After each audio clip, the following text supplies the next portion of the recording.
और कल में आप सभी का स्वागत है। मैं हूं स्वाति रायना। इस शो में हम आपको बताने वाले हैं आज बाजार में कैसा रहा कारोबार, साथ ही कल के लिए क्या हो आपकी तैयारी और आपकी कल की स्ट्रैटेजी बनवाने के लिए हमारे साथ शो में शामिल हो चुके हैं जी बिजनेस के मैनेजिंग एडिटर अनिल सिंह भी। अनिल सर, बहुत स्वागत है आपका शो में।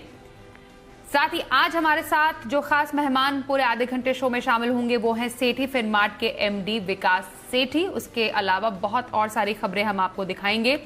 सबसे पहले आज बाजार में कारोबार कैसा रहा उस पर एक नजर डाल लेते हैं। बाजार में तेजी का दौर लगातार जारी है। फार्मा और आईटी शेयरों में अच्छी खरीदारी से बाजार के प्रमुख सूचकांक रिकॉर्ड ऊंचाई पर पहुंचे। यह भी आप जानिए कि पहली बार सेंसेक्स 46,000 अंक के पार बंद हुआ। इंग्लैंड में कोरोना वैक्सीन लोगों को लगनी शुरू हो गई है। अमेरिका में भी जल्द लोगों को वैक्सीन लगनी शुरू हो जाएगी और इससे बाजार का सेंटिमेंट काफी ज्यादा बेहतर हुआ है। पिछले हफ्ते ही शुक्रवार को सेंसेक्स पहली बार 45,000 अंक के पार हुआ था और इस तरह सेंसेक्स ने सिर्फ 3 कारोबारी सत्र में ही 45,000 से 46,000 का यह सफर तय कर लिया है। आगे बढ़ने से पहले एफआईआईज और डीआईआईज का डेटा भी देख लेते हैं। एफआईआईज यानी विदेशी संस्थागत निवेशकों ने कैश मार्केट में 3,564 करोड़ रुपए की खरीदारी की है। वहीं डीआईआईज की अगर बात करें तो घरेलू संस्थागत निवेशकों ने 2,493 करोड़ रुपए की आज बिकवाली की है।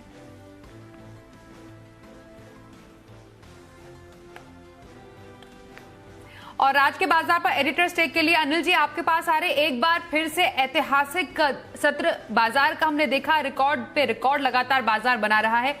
आज इस कारोबारी सत्र की खास बात क्या रही है? भारतीय बाजारों के लिए एक और ऐतिहासिक ट्रेडिंग सेशन जहां लगातार 5वें दिन इंट्राडे बेसिस पर निफ्टी और सेंसेक्स ने लाइफ टाइम हाई बनाया, वहीं लगातार 7वें दिन क्लोजिंग बेसिस पर निफ्टी और सेंसेक्स अब तक की सबसे ऊंचाइयों पर बंद होते हुए दिखे। जी हां, अब इतिहास में दर्ज हो चुका है 13,548 का आंकड़ा निफ्टी पर ऑल टाइम हाई के तौर पर और सेंसेक्स इतिहास में पहली बार 46,000 के पार निकलकर 46,164 का हाई बनाते हुए नजर आया। लेकिन बैंक निफ्टी ने भले ही इतिहास न बनाया, लेकिन इतिहास एक तरीके से बन रहा है। 23 मार्च को जो लोज बने थे वहां से अब तक का सबसे हाईएस्ट लेवल बैंक निफ्टी ने भी आज छुआ है 30,807 का और जो बंद हुआ है वो 30,700 के ऊपर। तो चौतरफा खरीदारी होती दिख रही है। और अगर आप मिड कैप और स्मॉल कैप शेयरों में देखें तो वहां पर तेजी नहीं है, आग लगी हुई है। जबरदस्त action mid cap small cap शेयरों में होता हुआ दिख रहा है इस वक्त। और मिड कैप शेयरों में भी पूरी तरह से चौतरफा खरीदारी का माहौल बना हुआ है। वजह ग्लोबल मार्केट स्टेबल है, थोड़े पॉजिटिव। दूसरा एफआईआईज की तरफ से दमदार खरीदारी।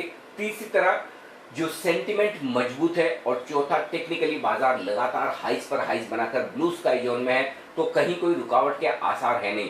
तो इन सब के चलते बाजारों में जबरदस्त खरीदारी होती दिख रही है। सेक्टोरल चर्निंग हो रही है, दिग्गज भाग रहे हैं, mid cap small cap share भी पीछे नहीं है। तो पूरा पार्टिसिपेशन है, वॉल्यूम्स बेहतरीन है और जहां भी अच्छी स्टोरीज, अच्छे फंडामेंटल्स लोगों को नजर आ रहे हैं, जहां पर वैल्यूएशंस का कंफर्ट है, वो स्टॉक तेज दौड़ लगाते हुए नजर आ रहे हैं आपके लिए। तो हर एक सेशन एक नए रिकॉर्ड वाला सेशन बनता हुआ दिख रहा है और एकदम जबरदस्त खरीदारी के साथ बाजार ट्रेड करते हुए दिख रहे हैं। भारतीय बाजारों के बंद होते वक्त डाउ फ्यूचर्स लगभग 50 अंकों की तेजी के साथ ट्रेड कर रहे थे। तो उस लिहाज से अमेरिका में अच्छे ट्रेडिंग सेशन की उम्मीद भारतीय बाजारों को है और उन सबके दम पर एक और ऐतिहासिक ट्रेडिंग सेशन आज भी रहा है। बिल्कुल अनिल सर, अब कल के लिए स्ट्रैटेजी क्या रहे, क्या संकेत बाजार को मिल सकते हैं, निफ्टी बैंक निफ्टी के किन अहम लेवल्स पर नजर रहेगी, इस पर आपसे चर्चा हम थोड़ी देर में करेंगे। सबसे पहले उससे पहले जान लेते हैं इनफैक्ट कि बाजार में आज कहां सबसे ज्यादा तेजी का माहौल देखने को मिला। सीधे हमारे सहयोगी आशीष चतुर्वेदी का हम रुख करते हैं। आशीष, आज तो फिर से बाजार में एक बहुत ही शानदार सेशन देखने को मिला। यहां पर सबसे ज्यादा तेजी कहां देखने को मिली? देखिए, बाजार में स्ट्रॉन्ग अप ट्रेंड देखा जा रहा है। निफ्टी जो है 13,500 के पार निकलकर नया रिकॉर्ड बना। निफ्टी बैंक में भी अगर आप देखें तो दिन के दौरान 30,800 से ऊपर के स्तर देखने को मिले। सेंसेक्स में भी बढ़िया तेजी का रुझान देखने को मिला।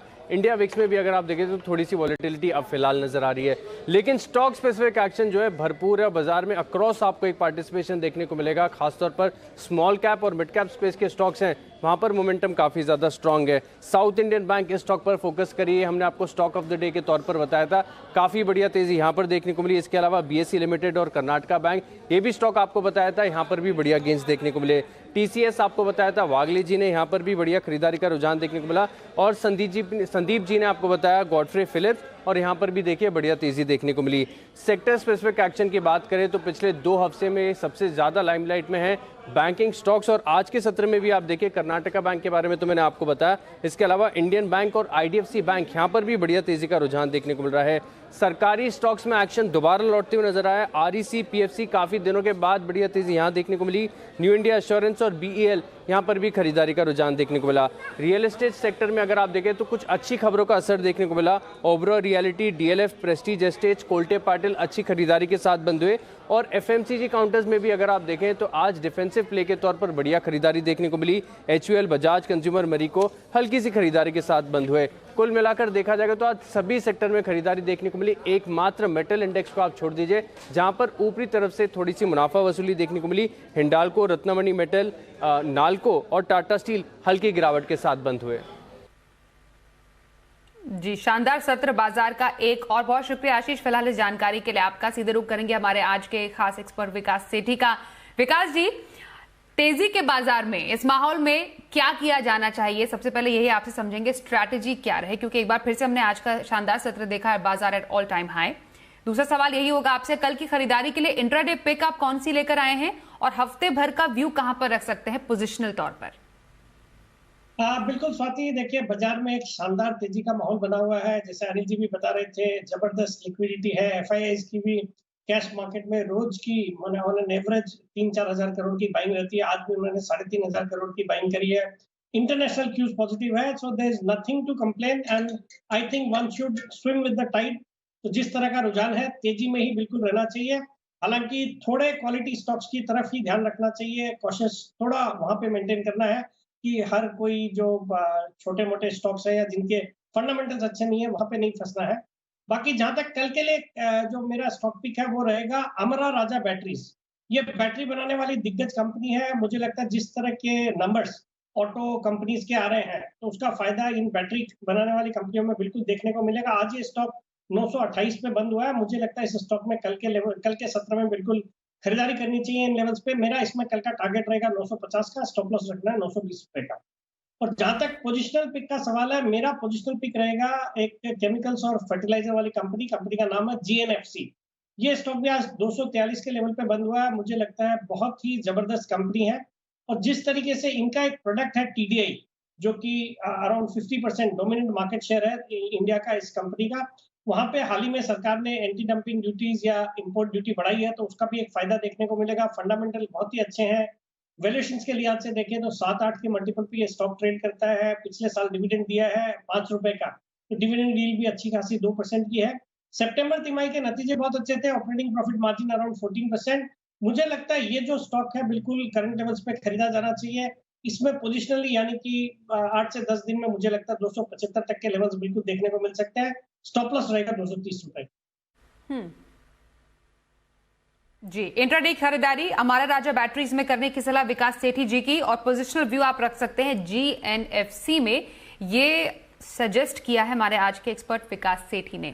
उनसे और भी जानेंगे कि लंबी अवधि की खरीदारी कहां पर की जा सकती है। उससे पहले रिटेल शेयरों की बात करते हैं जो कि बहुत फोकस में देखने को मिल रहे हैं। तेजी क्योंकि वहां पर है काफी अच्छी। बीते 10 दिनों में हमने देखा रिटेल शेयरों में 33% का उछाल देखा गया है। वजह क्या है? रिटेल शेयर लगातार ऊपर की तरफ जो भाग रहे हैं। हमारे साथ वरुण दुबे हैं, उनसे जरा समझते हैं। वरुण, रिटेल शेयरों में ये जो कमाल दिख रहा है, ये जो अपसाइड मूवमेंट दिख रहा है, ये किन वजहों से है? देखिए, पिछले कुछ दिनों में रिटेल से जुड़े जो स्टॉक्स हैं उनमें अच्छी खासी तेजी देखने मिली है। इसके काफ़ी सारे कारण हैं। इसमें सबसे बड़ा कारण तो ये है कि जैसे जैसे इकोनॉमी अनलॉक हो रही है तो उसका फायदा इन कंपनीज को मिल रहा है, तो उसके चलते तेजी देखने मिल रही है। इसके अलावा हाल ही में जो त्यौहार गए हैं उसमें माना जा रहा है कि सेल्स काफ़ी बेहतर रही है। और सिर्फ यही नहीं, त्योहारों के बाद भी ज्वेलरी और जो अपैरल की सेल्स है यानी कि कपड़ों की जो सेल्स है उसमें काफ़ी बेहतरीन डिमांड की उम्मीद लगाई जा रही है। और हो भी क्यों ना, क्योंकि देखिए शादियों का सीजन शुरू हो गया है, ठंड शुरू होने वाली है, तो ये सब कारण है जिसकी वजह से कहीं ना कहीं ज्वेलरी और कपड़ों की डिमांड जो है उसमें अच्छी खासी बढ़ोतरी का अनुमान है। कुछ रिपोर्ट्स तो ये सजेस्ट कर रही है कि Q4 FY20 तक ज़्यादातर रिटेल कंपनियां जो है उनके हालात फिर से सामान्य हो जाएंगे। और देखिए, वैसे भी दिसंबर और जनवरी में आपको पता होगा कि किस तरह से रिटेल कंपनियां सेल्स लगाती थी, तो इस बार माना जा रहा है कि दिसंबर और जनवरी की सेल्स में काफ़ी बेहतर डिमांड देखने मिल सकती है। इसके अलावा आपने देखा होगा कि कैसे ऑनलाइन सेल्स का चलन हो गया था, लेकिन अब कहीं ना कहीं लोग फिर से स्टोर्स में जाना शुरू हो गए हैं और इसके लिए आप देख रहे हैं कि इन कंपनीज की हालत जो है वो धीरे धीरे सुधरते जा रही है। और इन्हीं कारणों की वजह से आप देख रहे हैं कि शॉपर स्टॉक हो, भले वो स्पेंसर्स रिटेल हो, V2 रिटेल हो, एवेन्यू सुपरमार्ट हो, पिछले 10 दिनों में इन कंपनीज में अच्छी खासी तेजी देखने मिली है। जी, एक क्विक व्यू ले लेते हैं विकास जी से। विकास जी, रिटेल शेयर्स में क्या आपका व्यू है? आने वाले टाइम में ऐसा लग रहा है कि हाँ, ये अपसाइड मूवमेंट जारी रहेगा यहाँ पर? नहीं, बिल्कुल स्वाति, जिस तरह के मोमेंटम इस पूरे सेक्टर में आज देखने को मिला, मुझे लगता है ये चाल आगे भी बनी रहेगी। और यहाँ से भी जो क्वालिटी स्टॉक्स हैं, जैसे अभी वरुण बता रहे थे, एवेन्यू सुपरमार्ट, डी-मार्ट मुझे पसंद आता है। उसके अलावा मुझे लगता है ट्रेंट, जो कि टाटास की रिटेल कंपनी है, मुझे लगता है वो बिल्कुल इन लेवल्स पे कंसीडर की जा सकती है। फिर आदित्य बिरला फैशन रिटेल भी अच्छा लगता है। तो मुझे लगता है इन 2-3 स्टॉक्स पे ध्यान रखना चाहिए और यहाँ पे कोई भी गिरावट में खरीदने की सलाह। जी, आगे बढ़ते अगली खबर की ओर। मैक्वायरी ने बाजार में अपनी फोकस लिस्ट तैयार कर ली है। लार्ज कैप कैटेगरी में मैक्वायरी की कौन सी पसंद है, ये बताने के लिए हमारे साथ है हमारी सहयोगी देवांशी आशर। देवांशी, जरा बताइए इस लिस्ट में क्या खास है? जी बिल्कुल, आप देखिए मैक्वायरी की तरफ से आज एक इंटरेस्टिंग रिपोर्ट सामने आती हुई दिख रही है, जिनके मुताबिक वो भारत पर ओवरवेट है और साथ ही इनका मानना है कि लार्ज कैप और स्मॉल कैप में कई ऐसे स्टॉक्स हैं जहां पे मौजूदा भाव से भी काफी अच्छी अपसाइड देखने मिल सकती है। लार्ज कैप की जो लिस्ट है उसमें मौजूदा लेवल से करीब 20% तक की अपसाइड देखने मिल सकती है और इस लिस्ट में करीब 8 नाम शामिल होते हुए दिख रहे हैं। सबसे पहले IT में इन्फोसिस का नाम सामने आता हुआ दिख रहा है। इनका ये मानना है कि बाकी कंपनी की तुलना में इस कंपनी में सबसे मजबूत ग्रोथ देखने मिल सकती है। जो मेजर डील विंस हैं FY23 तक, इससे कंपनी को काफी फायदा मिलता हुआ दिखेगा। भारतीय एयरटेल ये दूसरा नाम इस लिस्ट में शामिल है। इनका मानना है कि जो आरपूज है उसमें लगातार बढ़त होती हुई दिख रही है। FY22 से जो अर्निंग की मोमेंटम है उसमें बढ़त देखने मिल सकती है और इसका क्लियरली जो फायदा है उनके मार्जिन पर आता हुआ दिखेगा।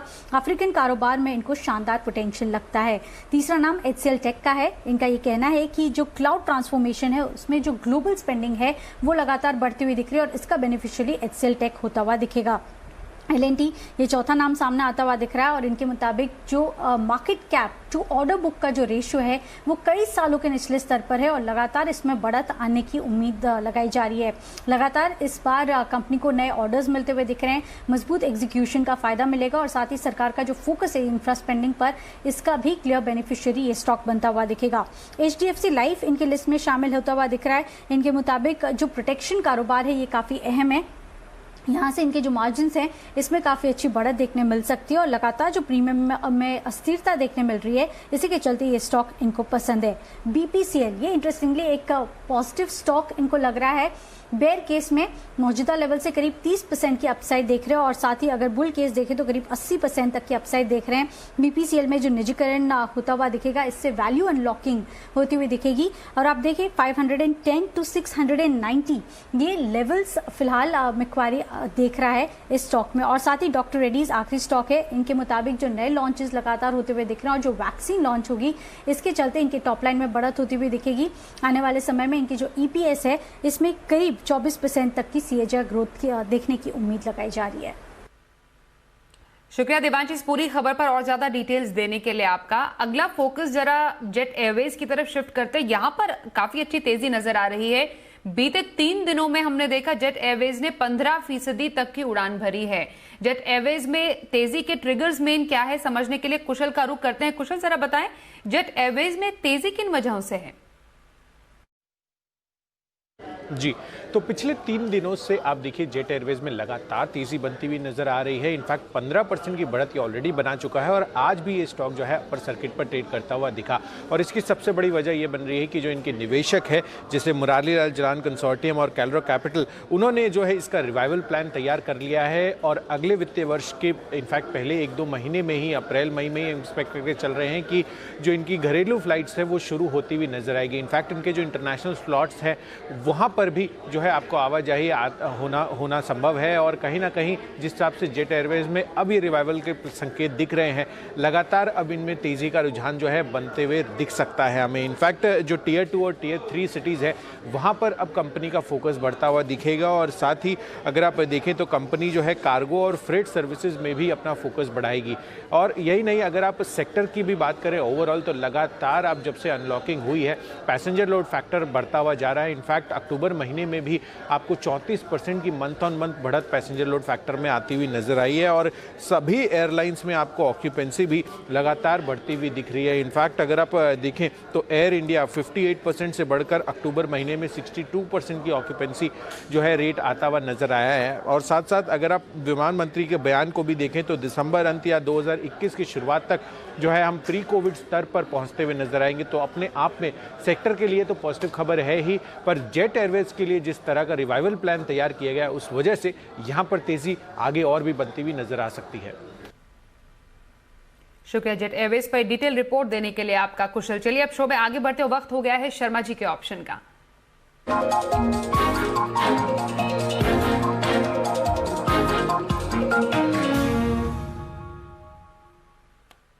एचडीएफसी सिक्योरिटीज के वीके शर्मा जी हमारे साथ फोन लाइन पर जुड़ चुके हैं। शर्मा सर, बहुत स्वागत है एक बार फिर से आपका शो में। आज आप बम्पर कमाई का कौन सा ऑप्शन बताने वाले हैं दर्शकों को? नमस्ते रोनी जी, आपको और आपके सभी दर्शकों को। तो 2 ऑप्शन हमेशा की तरह लेके आया हूँ। तो 2 दिग्गज हैं, छोटी नहीं। पहला तो रिलायंस, जहाँ पे आज तीसरे दिन इसने बढ़त जारी रखी रिलायंस ने, और यहाँ पे अभी भी पोजीशंस बन रही हैं। तो 2050 की कॉल ले सकते हैं 62 रुपए के आसपास। स्टॉप लॉस रखें इसमें 50 रुपए का, टारगेट रहेगा 90 रुपए। तो रिस्क रिवॉर्ड रेशो काफी अच्छी है। दूसरी तरफ दूसरा जो स्टॉक है वो लार्सन एंड टुब्रो, वहां पे 1200 की कॉल एलएनटी में करंट महीने की आप ले सकते हैं 34 रुपए 80 पैसे पे। स्टॉप लॉस रहेगा 27 रुपए और टारगेट रहेगा 50 रुपए। ध्यान रखिए, ये दोनों कंपनियों में अभी जो कॉल बताया गया है आपको, ये एक ट्रेडिंग कॉल है जिसमें स्टॉप लॉस भी दिया हुआ है और ये इन्वेस्टमेंट कॉल नहीं है। ध्यान रखिए, आपका प्रॉफिट और आपका प्रीमियम प्रोटेक्ट करना बहुत ही आवश्यक है, इसलिए स्टॉप लॉस को आगे बढ़ाते रहिए। धन्यवाद, जय हिंद। शो में अब जानते हैं कल के लिए बाजार पर क्या हो आपकी स्ट्रैटेजी। सीधे रुक करते हैं अनिल जी का। अनिल सर, कल के लिए कहां से बाजार को संकेत मिलेंगे और निफ्टी और बैंक निफ्टी के क्या अहम लेवल्स होंगे? भारतीय बाजारों के लिए कल का सेशन बेहद अहमियत वाला होगा। एक तो ये कि इस हफ्ते के अब तक के तीनों ट्रेडिंग सेशन बेहद शानदार रहे हैं। तीनों दिन रिकॉर्ड हाइज बने हैं, रिकॉर्ड हाइज पर बंद हुए हैं, यानी कि कहीं कोई कमजोरी के संकेत दूर दूर तक है नहीं। और हमारे बाजारों के बंद होते वक्त डाउ फ्यूचर्स 90 अंक मजबूत है। इसका मतलब अमेरिका से भी एक अच्छे ट्रेडिंग सेशन की उम्मीद है। एफआईज की खरीदारी बरकरार है और बाजार और आगे जाने को तैयार है। कल का दिन इसलिए अहमियत वाला है कि कल है वायदा कारोबार की हफ्ते की एक्सपायरी। शॉर्ट्स काफी है। 13,500 के ऊपर बंद होने के बाद निफ्टी के लिए बेस ऊपर की तरफ शिफ्ट होता हुआ दिख रहा है और अब कल एक्सपायरी के लिए आज से 13,350, 13,400 निफ्टी पर मजबूत सपोर्ट के तौर पर काम करेगा।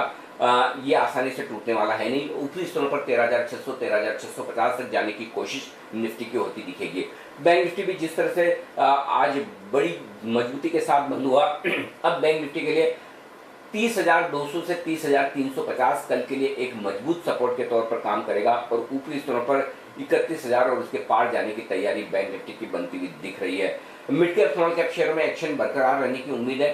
हो सकता है सेंसेक्स निफ्टी थोड़ा सीमित दायरे में आ भी जाए ग्लोबल संकेतों के चलते, क्योंकि देखना होगा सुबह की किस तरह से अमेरिकी बाजार बंद होते हैं और डाउ फ्यूचर्स का क्या रुझान रहता है। लेकिन उसके बावजूद ब्रोडर मार्केट में एक्शन जल्दी धीमा पड़ने या खत्म होने के संकेत बिल्कुल भी नहीं है और वहीं पर आपको पूरी तरह से फोकस करना चाहिए। तो जबरदस्त रैली बाजारों में चल रही है, चौतरफा खरीदारी होती दिख रही है और कल एक्सपायरी के दिन उतार चढ़ाव रह सकता है, लेकिन एक बार तय है, या तो तुरंत ही सुबह मजबूत ग्लोबल संकेतों के चलते शॉर्ट कवरिंग आएगी और तेज खरीदारी होगी, और अगर ग्लोबल संकेत खराब रहे तो नीचे खुलने के बाद बाजार फिर से मजबूती की तरफ बढ़ने की कोशिश करेंगे। तो एक और अच्छे ट्रेडिंग सेशन के लिए कल आपसे करेंगे मुलाकात। शुक्रिया अनिल जी कल के लिए स्ट्रैटेजी बताने के लिए। विकास जी, आपके पास शो में जानेंगे अब कि लॉन्ग टर्म स्ट्रैटेजी कहाँ रखी जाए?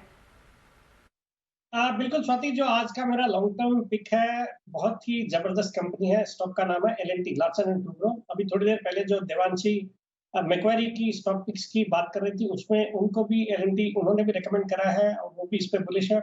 एक बहुत ही अच्छी इंफ्रास्ट्रक्चर और कैपिटल गुड्स बनाने वाली कंपनी है, भारत की एक लीडिंग कंपनी है और भारत में जो इकोनॉमिक रिकवरी है उसकी बिल्कुल एक प्रॉक्सी है। वैल्यूएशन के लिहाज से देखेंगे तो 15 के मल्टीपल पे स्टॉक ट्रेड करता है, तो वैल्यूएशन भी एक्सपेंसिव नहीं है। बहुत ही जबरदस्त ऑर्डर बुक है और रेगुलर इंटरवल पे इनके ऑर्डर इनफ्लोज रहते हैं, अच्छी एग्जीक्यूशन कैपेबिलिटी, बहुत ही सॉलिड मैनेजमेंट। और मुझे लगता है जिस तरह से सरकार का फोकस है इंफ्रास्ट्रक्चर के ऊपर, जो सरकार ने एक नेशनल इंफ्रास्ट्रक्चर पाइपलाइन का अनाउंसमेंट किया हुआ है जिसके अंतर्गत वो 105 लाख करोड़ आने वाले 5 सालों में खर्चा करेंगे, मुझे लगता है ये कंपनी लॉन्ग टर्म में बहुत ही अच्छा कर सकती है। आज ये स्टॉक कुछ 1180-85 के लेवल पे बंद हुआ है, मुझे लगता है इन लेवल्स पर बिल्कुल इस स्टॉक को खरीदना चाहिए। आने वाले 9 से 12 महीने में मेरा इस स्टॉक में 1500 रुपए का टारगेट। L&T में लंबी अवधि की खरीदारी करने की सलाह हमारे आज के एक्सपर्ट विकास सेठी जी की। चलिए अब देखते हैं कल का ऑप्शन।